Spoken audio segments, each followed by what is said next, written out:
तो martial arts काफी popular है पूरे वर्ल्ड में as a form of sport या फिर एक सेल्फ डिफेंस मैकेनिज्म की तरह।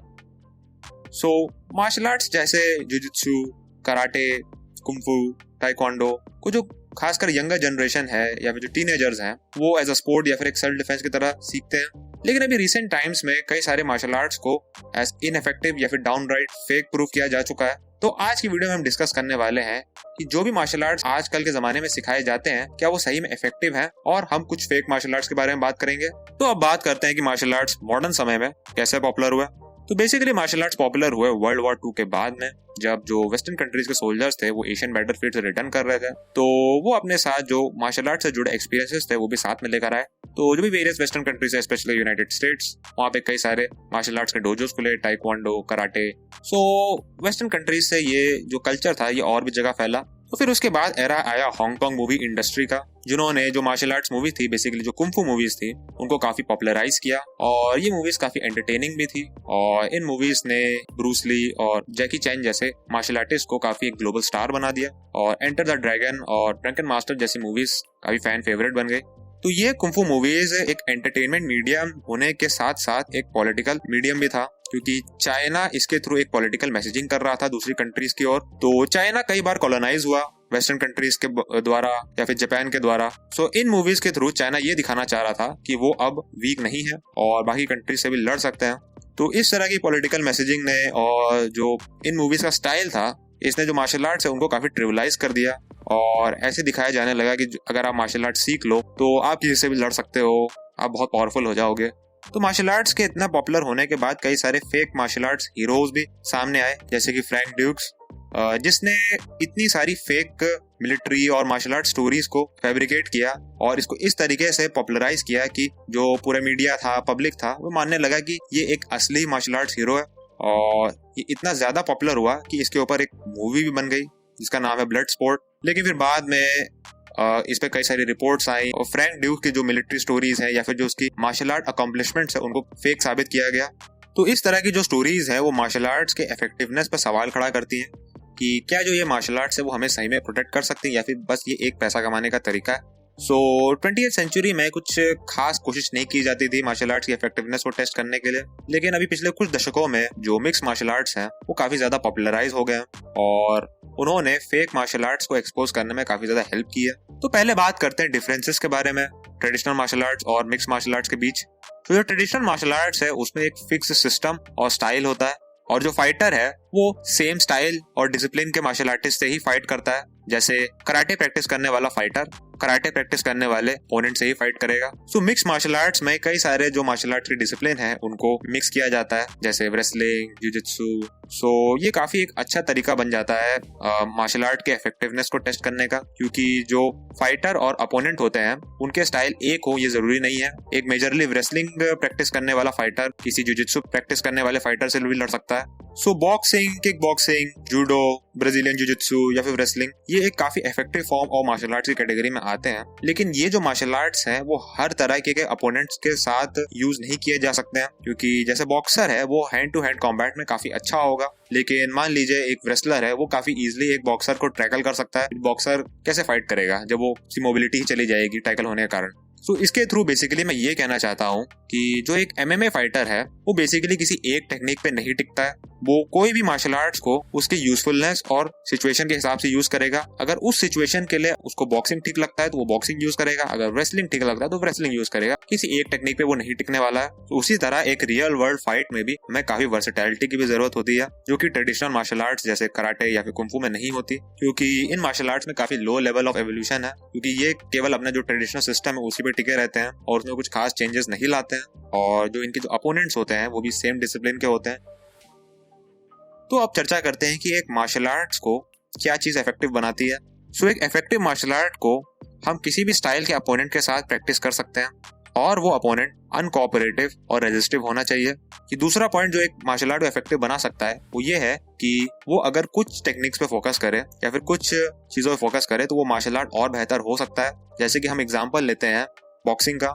बॉक्सिंग में जो फाइटर होता है वो अपने हैंड्स पे ज्यादा फोकस किया जाता है उसमें। सो जो एक बॉक्सर है वो एक टाइची मास्टर या फिर एक कुंफू फाइटर को काफी इजीली हरा सकता है, क्योंकि कुंफू या फिर टाइची में किसी एक पर्टिकुलर टेक्निक या फिर एक पर्टिकुलर लिम्ब पे फोकस नहीं किया जाता और बॉक्सिंग में केवल हैंड्स पे फोकस किया जाता है। सो एक बॉक्सर अपने हैंड से कई सारे ऐसे मूव कर सकता है जो एक कुंफू फाइटर या फिर टाइची फाइटर उसका जवाब ना दे पाए। तो यहाँ पे मैं बात करना चाहूंगा एक मिक्स मार्शल आर्टिस्ट के बारे में जो कि है शू शियांगडोंग, जो कि एक चाइनीज मिक्स मार्शल आर्टिस्ट है। और उन्होंने बेसिकली एक कैंपेन चलाया हुआ है चाइना में जिसमें वो जो फेक ट्रेडिशनल मार्शल आर्टिस्ट हैं उनको एक्सपोज करते हैं। और इसी कैंपेन के थ्रू उन्होंने एक टाइची मास्टर को 20 सेकंड में हराया और एक विंग चुन मास्टर को उन्होंने 1 मिनट 48 सेकंड्स में हरा दिया। तो वो ये खुद कहते हैं कि वो एक काफी मीडियोकर मार्शल आर्टिस्ट है, लेकिन जो उनका ये कैंपेन है वो चाइनीज कम्युनिस्ट पार्टी को बिल्कुल ही पसंद नहीं आया, क्योंकि जो चाइना गवर्नमेंट है वो बेसिकली जो ट्रेडिशनल फॉर्म्स ऑफ आर्ट है, ट्रेडिशनल मार्शल आर्ट्स, उसको प्रमोट करने में लगी हुई थी। तो ये जो कैंपेन था वो सॉर्ट ऑफ अपोजिशन था चाइनीज गवर्नमेंट के खिलाफ। सो जो चाइनीज गवर्नमेंट है उन्होंने सोशल क्रेडिट सिस्टम गिरा दिया जू शियांगडोंग का, उनको पब्लिक ह्यूमिलेशन किया गया, उनकी डॉक्सिंग की गई और जो उनका सोशल क्रेडिट स्कोर गिरने के कारण वो ट्रेन और फ्लाइट में सफर नहीं कर सकते थे और उनको खुद के जिम से भी निकाल दिया गया। सो बेसिकली उनकी लाइफ को एकदम हेल बना दिया गया फेक मार्शल आर्टिस्ट को एक्सपोज करने के लिए। चाइनीज सोशल क्रेडिट सिस्टम पे भी एक वीडियो बनाने की जरूरत है, काफी अजीब है ये। सो ये जो इनफेक्टिव मार्शल आर्ट्स है इसके हम चैप्टर को थोड़ा कंक्लूड करते हैं। सो इतना सब कुछ बताने के बाद हम लोग यही कंक्लूड कर सकते हैं कि जो ट्रेडिशनल मार्शल आर्ट्स है उसकी सबसे बड़ी प्रॉब्लम है पुअर स्पारिंग, कि जो फाइटिंग होती है बेसिकली दो अपोनेंट्स के बीच में ट्रेडिशनल मार्शल आर्ट्स में, वो दोनों के दोनों अपोनेंट नॉन रेजिस्टिव और कोऑपरेटिव होते हैं। और इन मार्शल आर्ट्स में फाइटिंग दिखाने के बजाय टेक्निक्स दिखाने पे ज्यादा फोकस किया जाता है कि किसकी टेक्निक ज्यादा बेहतर है। जैसे और भी मार्शल आर्ट्स हैं जैसे क्रैव मगा जो कि मिलिट्री में काफी यूज किया जाता है। सो ये एक ऐसा मार्शल आर्ट्स है जिसमें लीथल फोर्स का काफी ज्यादा यूज किया जाता है, क्योंकि इसमें कुछ ऐसी ऐसी टेक्निक्स हैं जिसमें आंख निकालने के लिए यूज की जाती है या फिर चोक करने के लिए यूज की जाती है। तो ये सारी टेक्निक्स वॉर लाइक सिनेरियोज में काफी इफेक्टिव हो सकती हैं, लेकिन जो रियल वर्ल्ड है इसमें ये टेक्निक्स लीगल ट्रबल क्रिएट कर सकती हैं। सो इनका रियल वर्ल्ड में तो यूज काफी ज्यादा मुश्किल है। तो ये तो बात हुई इनइफेक्टिव मार्शल आर्ट्स के बारे में। तो अब हम बात करेंगे फेक मार्शल आर्ट्स के बारे में, क्योंकि ये सेक्शन काफी इंटरेस्टिंग होने वाला है और मैं इसको काफी शॉर्ट भी रखूंगा। तो ये मार्शल आर्ट्स बेसिकली है की बेस्ड मार्शल आर्ट या फिर नो टच मार्शल आर्ट जिसमें कोई भी ज्यादा फिजिकल कांटेक्ट नहीं है। सो बेसिकली ये जो नो टच मार्शल आर्ट्स हैं ये काम करती हैं बिलीफ सिस्टम पे। अगर आप इन मार्शल आर्ट की टेक्निक्स पे बिलीव करते हो तभी ये आप पे काम करेंगी, वरना नहीं काम करेंगी। सो इसके लिए मैं आपको एग्जांपल देना चाहूंगा जॉर्ज डिलमैन का, जो कि एक की बेस्ड मार्शल आर्टिस्ट थे और ये अपने नो टच नॉकडाउन के लिए काफी ज्यादा फेमस थे। तो इन्होंने कुछ नेट जियो के जर्नलिस्ट और केमिस्ट को बुलाया अपने नो टच नॉकडाउन को दिखाने के लिए। सो एक नेट जियो केमिस्ट तैयार हो गया इन टेक्निक्स को अपने ऊपर टेस्ट करने के लिए। सो जॉर्ज डिलमैन ने अपनी टेक्निक्स को आजमाया उस नेट जियो केमिस्ट पे और ऑफ कोर्स वो टेक्निक्स काम नहीं की उस पर, क्योंकि ये टेक्निक्स फेक हैं। सो जॉर्ज डिलमैन से जब सवाल पूछा गया कि आपकी टेक्निक काम क्यों नहीं की, तो उसने बेसिकली ये कहा कि जो नेट जियो केमिस्ट थे वो बिलीवर नहीं थे, इसलिए उन पे वो टेक्निक काम नहीं की और उन्हें अपनी शायद जीभ ठीक से नहीं रखी हुई थी। तो इस तरीके के एब्सर्ड एक्सप्लेनेशन उन्होंने दिया अपने फेलियर को छुपाने के लिए। और ये लोग बेसिकली अपनी जो ये एब्सर्ड टेक्निक्स है इस पर डबल डाउन करते हैं अपनी गलती मानने के बजाय, जिसके कारण जो इनके जो स्टूडेंट्स है ये इन पे और भी ज्यादा ब्लाइंडली बिलीव करते हैं इनको इतनी बात एक्सपोज करने के बाद भी। सो जो ये फेक मार्शल आर्ट्स का जो पूरा सिस्टम होता है ये काफी कल्ट लाइक है, जिसमें एक सेंस ऑफ सेफ्टी मिलती है इन स्टूडेंट्स को, जिसके कारण ये लोग ब्लाइंडली बिलीव करते हैं अपने मास्टर्स पे। लेकिन ये जो बिलीफ सिस्टम है या फिर जो ये ब्लाइंड बिलीफ है इन मार्शल आर्ट्स पे, ये काफी डेंजरस भी हो सकता है कई सारे सिनेरियोज में, क्योंकि एक फेक सेंस ऑफ डिफेंस और सेफ्टी देता है। इसमें मैं एक एग्जांपल लेना चाहूंगा जॉन टिमोथी कीहन का, जिनको काउंट डांटे के नाम से जाना जाता था। और उन्होंने डिम मार्क या फिर डेड टच नाम की एक टेक्निक को काफी पॉपुलराइज किया था टीनेजर्स में। तो ये लोग डोजो वॉर्स में काफी ज्यादा एंगेज करते थे, जिसके कारण इनके एक स्टूडेंट की डेथ भी हो गई। तो आप में से कई लोग बोलेंगे कि ये काफी नेगेटिव वीडियो है मार्शल आर्ट्स की तरफ। तो मैं आपको ये कहना चाहूंगा कि मेरे को कोई पर्सनल हेट नहीं है मार्शल आर्ट्स से, मैं काफी मार्शल आर्ट्स को पसंद भी करता हूँ, फॉलो भी करता आया हूँ। तो फिर आप लोग ये भी पूछेंगे कि हम लोग अपने सेल्फ डिफेंस के लिए क्या करें। तो मैं तो यही बोलूंगा कि आप लोग अपनी फिटनेस स्टेमिना को बढ़ाएं और अपने स्ट्रेंथ को भी बढ़ाने का प्रयास करें, ताकि अगर कोई भी आप डेंजरस सिचुएशन या फिर लाइफ थ्रेटनिंग सिचुएशन में आ जाएं तो वहां से आप निकल सकें। क्योंकि मोस्ट ऑफ द सिचुएशन में क्योंकि लाइफ थ्रेटनिंग हो सकती है उसमें भागना एक बेटर ऑप्शन हो सकता है, क्योंकि जो आपका अपोनेंट है उसके पास हथियार भी हो सकता है। क्योंकि रियल वर्ल्ड सिनेरियो में एक एक्सपीरियंस्ड और पावरफुल अपोनेंट किसी भी स्किल्ड फाइटर को हरा सकता है बिना किसी टेक्निक या फिर ट्रेनिंग के। सो इन मार्शल आर्ट्स के साथ हमें अपने स्ट्रेंथ को भी डेवलप करना चाहिए और फिटनेस को तो मेंटेन रखना ही चाहिए।